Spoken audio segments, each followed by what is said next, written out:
Have you ever wondered what the best Scarlet Violet booster box is to invest in? Now, people are just going to tell you Paldea Evolved, Surging Sparks, Destined Rivals, but today I'm going to be talking about market price and I'm also going to be talking about the reprint status of it. So this is going to be a little bit more in depth of rather just this has a Mewtwo, go ahead and buy it. It's actually going to be like, hey, this is really good, this is really expensive, this is worse, but it's cheaper. So I'm going to be breaking down each one from number 10 being the worst and number 1 being the best. So make sure to stick around till the end. But hey, I don't want to waste your time. We've got a lot of information to break through, so let's get started. Alrighty, number 10, we're just starting off with Scarlet Violet Base. This set is one of the few booster boxes that have gotten pretty large reprints. It has gotten one very, very large reprint, and it is a shit set. So why buy it? It's just not good. It's just bad. But people say, oh, the illustration rates as PSA 10s are super expensive. Yeah, dude, that's with Paldea Evolved, with Paradox Rift and Temporal Forces. It's not exclusive to Scarlet Violet Base. And the problem about Scarlet Violet Base is it got a reprint. If it didn't get a reprint, I would probably say like maybe, but it did. So a lot of these other sets haven't gotten reprints, and that's something I'm going to use in these videos. I'm going to say, hey, the market is so hot. Are Pokemon even going to reprint that set? Because if they don't reprint that set, yes, it might be worse than Scarlet Violet Base, but Scarlet Violet Base did get a reprint. So yeah, Scarlet Violet Base got a reprint and is not a love set. It's number 10. It's not even a debate. Alrighty, speaking of not getting reprints, Obsidian Flames is number 9. So all the Obsidian Flames lovers are going to immediately start hating on the comments. But wait, the reason why it's not worth investing is because it's already gone up a lot. It's at that stage of a price where it's gone up a lot because it hasn't caught a reprint and has like an okay card inside. So I feel like now is sort of like a bit of a lull point for it, right? Like sure, it could go to maybe 400, but at the same time, that's not really a lot. That's like 20%, which if I'm being honest with you, is not a lot if you're investing in trading cards, especially the fact that the other sets are just going to do so much better. So it's not a bad set. Well, okay, it is a bad set in my opinion, but at the same time, it's already gone up a lot. And the jumps of price that you're seeing it go up is because it hasn't caught a reprint. You need to understand Obsidian Flames is the oldest non-reprinted box. So when the box price goes up, it's not really because it's a good set. It's because it hasn't caught a reprint. And that pump has sort of already happened. So it's not really worth getting into now. Number 8, which is Paradox Rift at $312. Oh, I'm also going to start mentioning the actual market value of the boxes. Also, guys, what do you think about me standing up? Me personally, I prefer it. I can be a lot more mobile, and also I'll be changing the display soon. So I'm going to be moving my setup so it looks a lot more nice. I'm going to get like neon lights in it, dude. It's going to look freaking sick. So make sure to subscribe for that. Anyways, so number 8 is Paradox Rift at $312. If I'm being honest with you, it's had a decent pump, but man, it's just not really worth it. It's not as bad as the other ones, but there's not a lot of heat inside. The Groudon is expensive, and it's really expensive as a 10, so it's not horrible to invest in, but there's a lot of other good boxes to invest in. So if you're holding Paradox Rift, like for the record, if you're holding any of these boxes, you're going to do absolutely phenomenal. You will absolutely kill it. If you hold Obsidian Flames, Scarlet Violet based on any of these boxes, you will do phenomenal. I just think these other boxes will do phenomenal. I think they'll do better. But here's the thing. If you held Astral Radiance versus Fusion Strike, oh, boo-hoo. You made a 600% return instead of a 1200% return. Poor you. It's the same situation, right? It's like if you hold Scarlet Violet base, you're still absolutely going to slay it in the long term, right? So I don't really think there's anything bad with holding any of these. So if you are, it's not a bad thing. Don't beat yourself up about it. But me personally, I just think Paradox Rift is just fitting at number 8. Or number 7 is Temporal Forces at $260. I think this is pretty similar to Paradox Rift. The only difference is it's cheaper, but I think it is a little bit better. It has the Gengar with the with Morty, which is just sick. It also has the Ghastly with Gengar, which is also sick. It has some pretty decent cards inside. If I'm being honest with you, other than those two cards, it doesn't really have much, but honestly, it's the same thing as Paradox Rift. Paradox Rift doesn't really have much other than just the Roaring Moon and the Groudon, so they're pretty much in the same situation. I think, yeah, it could do pretty well. It's not going to do as well as some other boxes, in my opinion. And you got to remember, this is the market price that it's at. So, like, you could have a $400 booster box, but it could be way better than these. So, I'd say buy the $400 booster box. So, yeah, I think Temporal Force is quite fitting at number 7. I wouldn't give it any more credit than it deserves. It's an okay set at best. Yeah, I think it deserves where it's at. Alrighty, number 6 is Stellar Crown at $272 a booster box. So, Sam, you have absolutely lost your marbles. I'm unsubscribing straight away. You have put Stellar Crown above all of these. You are he's lost it, right? I'm washed. Well, the reason why I have Stellar Crown this high is, remember earlier how I was talking about reprints and I was saying how reprints do play a factor. Well, reprints, whenever it comes to poor sets, they play a really big factor, right? Like Evolving Skies got a ton of reprints, but well, not a ton of reprints, but it did receive more reprints than like Astral Radiance, right? But it's way more expensive because the demand eventually catches up to the supply. But whenever it comes to bad sets, it's crucial it does not receive any reprints. If it does, it could end your portfolio. And that's what we've seen with Scarlet Violet Base. Now, Temporal Forces is in one of those situations where it's not that good. However, if it doesn't catch any reprints, and it's in this middle ground where it has come out after, well, super close to the market craze. So what I think has happened is I think Pokemon have looked at Stellar Crown and have gone, you know what, we don't have time to reprint that. We can't reprint that. We have to reprint Prismatic Destined Rivals, Surging Sparks, we have to reprint those. So Stellar Crown just hasn't caught a reprint. Meanwhile, these other sets are getting reprint after reprint. I mean, there was just a confirmed Elite Trainer Box Prismatic reprint. Another one over and over and over again. Guys, 151 did not get a single ETB reprint, and yet Prismatic, this is like the third reprint and like the fourth restock, I swear. So yeah, like that's the thing about the Stellar Crown, is it's in this weird lull time where I don't think it's going to get a reprint because it just makes no logical sense too. And also, more than likely, they'll reprint like blisters or ETBs, not booster boxes. They are not really reprinting booster boxes that often because they just have to focus on getting as much product out as possible. So yeah, I mean, well, what can I say, right? So the other thing with Stellar Crown is it does have 2 Gen 1 Pokemon, which is pretty sweet, and as PSA 10s, they are rather pricey, so it does also have some heat inside, not much, but it has something. Alrighty, number 5, Twilight Masquerade at $330 a booster box. It is in the identical situation as Stellar Crown, except it's better. So you might think to yourself, like, which one is more ideal, right? Buy a Stellar Crown booster box for $270, which is, you're saving $60, versus buying a Twilight Masquerade for $330. Which one is a better choice? Well, Twilight Masquerade is just better. And we've seen in history that better always outperforms worse, but short printed, right? But here's the benefit about Twilight Masquerade is it is better, but it also can get short printed. So if you get the best of both worlds, you get a team up situation where it didn't quite unlock its potential until after it was out of print. So then therefore it skyrockets, right? And also 330 isn't horrible. Like, we're seeing Obsidian Flames at 330. Bro, if you're buying Obsidian Flames versus Twilight Masquerade, you've just lost your marbles, in my opinion. Like, that is absolutely crazy. I don't know why you would do that. Like, it's just not, it just doesn't really compute for me. So yeah, I think Twilight Masquerade is in a very good spot right now, especially the fact that it has an EV, a somewhat difficult to grade EV. So it is expensive as a 10.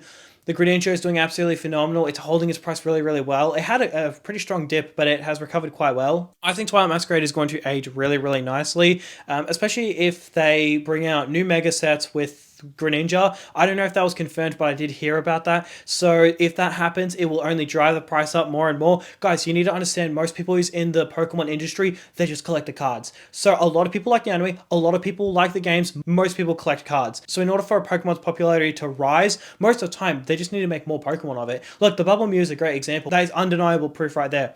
Bubble Mew comes out, really, really loved. It was loved the second it came out. However, it wasn't really like that pricey.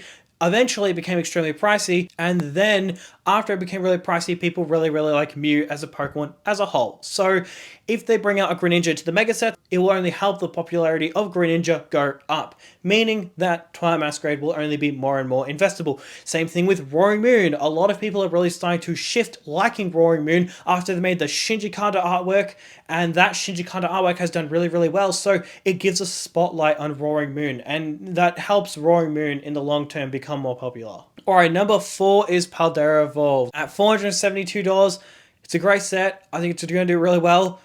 Oh boy, it is expensive though. It is expensive as. However, it does have a Shinji Kanda artwork, and the artwork is like in the thousands as a PSA 10. It's like 2,000-3,000 plus. So it's really, really expensive as a PSA 10.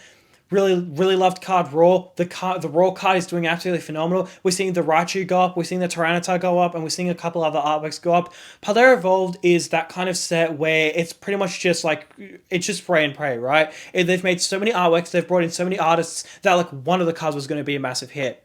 That's where we get the Magikarp. And then you got like the Raichu, and then you got the Tyranitar. Like that Tyranitar could be like a $100 to $150 card, right? Like the Raichu could be like a $90 to $100 card. That we could see that in the future. And I think that's very reasonable. That's not a crazy thing to say. So Paldea Evolved is one of those sets where yes, it's very expensive, but it's expensive for a reason, and it's a very safe play. If you want to make a lot of money in this industry, I would recommend buying Paldea Evolved. The reason is because Paldea Evolved is very safe. I don't really like Paldea Evolved myself, but I can see why people do. I just don't really think it has that much heat inside. I don't think it's that cool, but you can't really deny the facts that they have sprayed and prayed and a couple cards have become a hit, rising after time, right? Their SIRs are trash. Those are absolutely awful. It's just those couple illustrations that's carrying the set, but it's doing it quite nicely. Or number 3 are Journey Together enhanced boxes at $263. I think this has a very similar fate to Stellar Crown. I just don't see them reprinting these. So first of all, you can see that Pokemon are pulling back from reprinting booster boxes. I'm sure you guys have heard that a lot in the last couple months because people have realized, like, hang on, there are way less booster boxes than normal. And the reason why is because a booster box only pleases one customer versus loose packs and blisters please 36 customers, and an ETB will please tons of customers, and 3-pack blisters and always these please more customers, right? 5 per person for Destined Rivals blisters is way better than 1 per person for a booster box. So booster boxes aren't really catching many reprints, but then on top of that, you've got the enhanced. Now, guys, let's just envision for a second. So first of all, I'm just going to go ahead and say it. I've said this for pretty much literally the start of the channel. Journey Together is underrated. It is an incredibly underrated set. It does not get nearly as much love as it deserves. It has Zoroark, Reshiram, Lily, Clefairy, Salamence. It has heat inside. It is a fantastic card. It has Articuno. That Articuno is beyond underrated. That is a phenomenal card. I think it's an absolutely amazing card. And the PSA 10 price is going up. The Lily and Clefairy as a PSA 10 has hit a new all-time high. And you know what? Makes sense, dude. Honestly, that card getting the recognition it deserves makes sense. However, this is just a start. Remember, that Lily and Clefairy is harder to pull than the Magikarp from Paldea Evolved. So you look at the Magikarp from Paldea Evolved and look at it. That is the flaw that Journey Together has. Now, of course, it doesn't just mean it's going to be that, but at the same time, like, it can be a $350 card. Like, that's not a crazy thing to say. Now, will it be the same price as a Magikarp PSA 10? Well, no, because it's easier to grade. However, I think it's a very underrated set. That's just me personally. And also, I think Mega Evolution is going to help it do really well because the Lily is paving the way. Notice what I said before. The Lily is paving the way for all the Lily cards to do really, really well. Also, Destined Rivals and Journey Together are the 2 sets that have had the closest things to tag teams in years, right? We've only ever seen, realistically, honestly, 4 sets in pretty much all of Pokemon. We are seeing 2 different Pokemon in the name of the card, right? So you had trainer cards, and then you had tag team cards. The difference with old trainer cards is they didn't actually have the card on it. Like, for example, Lily's Gengar? Someone's Gengar, I don't know, there's someone's Gengar. You look at those trainer cards and they're cool, like, yeah, sure, whatever, but they don't actually have the trainer on it, so it's kind of boring. Like, it may have the trainer's face on the card, but not actually, like, the trainer, like, standing there with the Pokemon. The difference with Journey Together and Destined Rivals is that they're actually there on the scene. For popular trainer in Pokemon like En's Reshiram, I mean, Lily Clefairy, shut the front door, man. Also, Black and White paving the way for the Reshiram Journey Together promo, right? Once again, we're paving the way for Journey Together to do really, really well. I think Journey Together is absolutely going to slay it, especially the enhanced box. But guys, you just got to envision, like, 10 years from now, imagine explaining how to get an enhanced booster box. Like, card shop owners would rip the booster box to sell the promo and the 36 loose packs. Then there would be scalpers buying up all the booster boxes. It was, like, impossible to get your hands on the booster box. I got 15 at $160 USD each. Absolutely slayed the competition. That was amazing. I got them thanks to drops online, which was pretty sweet. Well, that and pre-orders. Well, pretty much just from drops, yeah. I got them from drops. If you're in Australia, if you need a service that gives you pings online when stores restock, I would recommend you use TCGNOTIFY. They give you pings. It is a Discord server. It is absolutely phenomenal. It's only $12 a month. I would highly recommend you join. It's Australia only. It's amazing. One of the biggest in Australia. I've been there since the start. I love it. And if you use my code, which is SameBoy50, you get 50% off your first month. You save $6. It helps support the channel. Sounds like a win-win, right? If you want more details, check the video in the description. I've made a full in-depth video, 2-minute video on what it's about. I would highly recommend you join.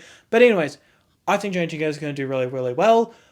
I think it's very cheap at the moment. Like the fact that an enhanced booster box with a promo which is pretty much the same box price as like Temporal Forces, is just laughable in my opinion. I think the market will correct on that as Journey Together does age in time. Of course, time is a thing, so we need time for the market to age. But anyways. Number two is Surging Sparks at $288 a booster box. Man, honestly, Surging Sparks is such a good set. You've actually pretty much never seen me talk about Surging Sparks on this channel. I don't talk about Surging Sparks. The reason is because it's a good set, but there's just other stuff to talk about, so I don't really talk about it. Surging Sparks is just one of those things where it kind of just does its thing, shows up every day, good looking cards, and it just does its thing, right? Like it's almost like that friend you can lean on, right? That's how I feel with Surging Sparks. It's like, yeah, it's a safe bet. It's got a Pikachu, got a Latias. It's a very safe bet, right? So I like Surging Sparks for that reason. Me personally, I do not hold any Surging Sparks. If you do plan to hold Surging Sparks, please buy Surging Sparks Elite Trainer boxes. I'm begging you. A Shinji Kanda artwork with the Gen 1 Pokemon and a beautiful artwork of the ETB itself. It's a slam dunk. It's ready to go up, right? So the only reason why it got brought down is because of reprints, but reprints are temporary. The quality of the set is forever. So I would highly recommend you grab those Elite Trainer boxes, but we're talking about booster boxes today. Surging Sparks is a phenomenal set, and it is one of the few newer sets that has caught a reprint, like Twilight Masquerade, Surging Sparks, dare I even say the Paradox Rift? I honestly kind of forgot, but it's either Temporal Force or Paradox. I think one of them hasn't received a reprint. I could be wrong on that though. Journey Together, Desmos, these guys haven't received reprints, okay? But at the same time, Surging Sparks has. Surging Sparks got a reprint, and the reason how Surging Sparks was able to get a reprint was it came out before the craze realistically started. The craze started with Surging Sparks, but not really. It was with Prismatic. So what happened was Surging Sparks sold out, so they actually had enough time to focus their printers on Surging Sparks pretty much solely. They pretty much just focused their printers mainly on Surging Sparks, so Surging Sparks was able to get a quick, massive reprint before the craze really took effect. And you know what? That's really good for Surging Sparks. You know why? Because it's $288, yet it caught a reprint. What do you think is going to happen? Well, first of all, what price do you think it would be if it didn't catch a reprint? I'm going to say $350 to $400. That's just my prediction. I think it's a phenomenal set, to be honest. I think it's really cool. Me personally, I just don't hold much of it. Yeah, I just find opportunities elsewhere. But hey, number one, Destined Rivals. Like, how could it not be Destined Rivals? Sword and Shield has taught us something. It has taught us that you need to invest in quality, okay? You need to invest in Evolving Skies, Lost Origin. Now, Fusion Strike is a bit of a black swan event because there was a lot of unknown with it, with the robbery in the factory. So that one we're not going to talk about that. But Lost Origin and Evolving Skies were destined to be slam dunks in the first couple months when they came out. They were loved practically from the beginning. But like they weren't recognized as the best sets of Sword and Shield. It was quite like unknown which one was going to be the best set. Once Silver Tempest had come out, it was the final set. Then it was kind of known, like, all right, I was like, oh yeah, okay, yeah, Evolving Skies is the best set of Sword and Shield, and then you had like Brilliant Stars and Lost Origin, which were quite popular. Now, if we look at Lost Origin and Evolving Skies, do you notice how the market had taught us, those had premiums on it, like Lost Origin was not Fusion Strike status, it was not Astral Rain status, it was like $30 more, so the big debate was like, do you buy Lost Origin, or do you buy something like Silver Tempest, or do you buy Astral Radiance? And you know what, if you spent that extra $30 and you bought a Lost Origin booster box, you'd be making an extra like what, 90 to 100% return if you bought that versus Astral Radiance or Silver Tempest. So the market has taught us that if you invest in quality over quantity, you will do far better. Also, liquidating it is far easier. Try selling 10 Astral Radiance booster boxes versus 7 Lost Origin booster boxes. Try selling 1 Evolving Skies booster box versus 10 Astral Radiance booster boxes. Evolving Skies is a million times easier to sell. I have said this time and time again. People ask me this, which is A-okay. People constantly keep asking this. I'm going to keep answering it.